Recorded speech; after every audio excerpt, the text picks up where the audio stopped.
Hey people, I'm Tazeen and I'm interning with Adam Smith. And I guess I'm taking over his video. The man was up way too late watching movies. So let's move on to the next part of the book.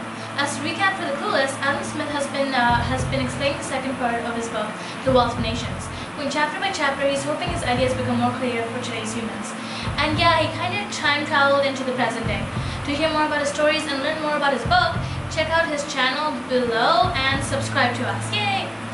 So a whole chapter of Adam Smith's second book is dedicated to labor, or more specifically productive and unproductive labor. I'll go into detail later, but first, what is labor? It's the work or effort that goes into completing anything. So some labor adds to the value of what's being worked on, which is known as productive labor. Unproductive labor is the work that doesn't add value and is consumed immediately. Adam Smith says in his book that a man grows rich by employing a multitude of manufacturers. He grows poor by maintaining a multitude of menial servants.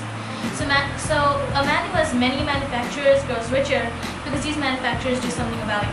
They create goods that can be sold for a profit. A man who has lots of domestic servants doesn't make money. Rather, he loses some.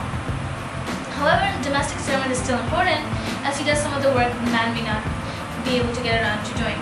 The manufacturer, much like a farmer in today's society, is creating something valuable. This item can then be later sold for a profit. The domestic servant is an example of unproductive labor, much like, say, the guy who washes your dishes at the restaurant. I mean, he's not making food and the clean dishes aren't going to be sold, but he's doing a job that needs to be done.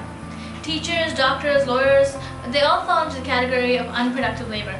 These are all extremely important professions that help today's society, but they're not creating anything tangible that can be later sold for a profit. And that's why they've been categorized as unproductive by Adam Smith. What they do expires as soon as they do it, so there's nothing vendable left behind. So although the knowledge, ideas, music, health, and laws that most people that are categorized as into unproductive labor, all this is intangible and cannot be sold, but today we would hardly call that invaluable, and definitely not unproductive. This idea that services have value, such as healing someone or teaching them how to read, is actually something Smith came up with by himself, which is why his title for this type of labor, unproductive, is extremely misleading. However, we need to understand where the guy's coming from, since he must have struggled to pin down these novel concepts by himself. So do remember, the titles unproductive and productive labor are just used to categorize types of labor. They shouldn't take away from the value and significance of the jobs. So to summarize, productive labor is the work of a manufacturer that can add tangible value to a good or service, so that it can be sold later on for a profit. Unproductive labor does not add value and is consumed immediately. And that's it for productive and unproductive labor. Okay, so if you guys want to learn anything else about Adam Smith, his book, or even what we're talking about, do check out our channel below, subscribe, like, comment, any questions, and have a great day! See ya, peeps!